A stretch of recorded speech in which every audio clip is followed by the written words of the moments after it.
सूरज की किरण पड़ रही है।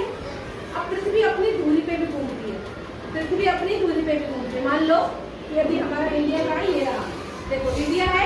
अभी देखो इंडिया में क्या है, अगर सूरज की किरण यहाँ पड़ रही है, इसका फेस, सूरज का फेस इस तरफ है, तो यहाँ पे क्या हो रहा होगा, दिन की रात, दिन की रात, दिन होगा ना।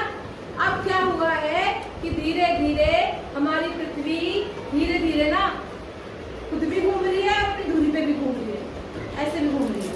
अब देखो इंडिया कहाँ चला गया, ध्यान से देखना। इंडिया, इंडिया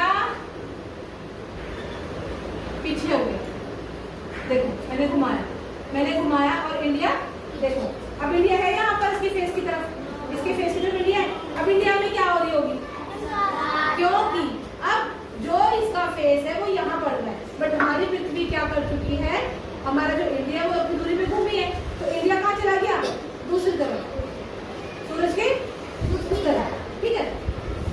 तो यहाँ पर रात हो गई, मेरी बात समझ आई, दिन रात। जब पृथ्वी अपनी दूरी पर घूम रही है, जब पृथ्वी अपनी दूरी पर घूम रही है तो दिन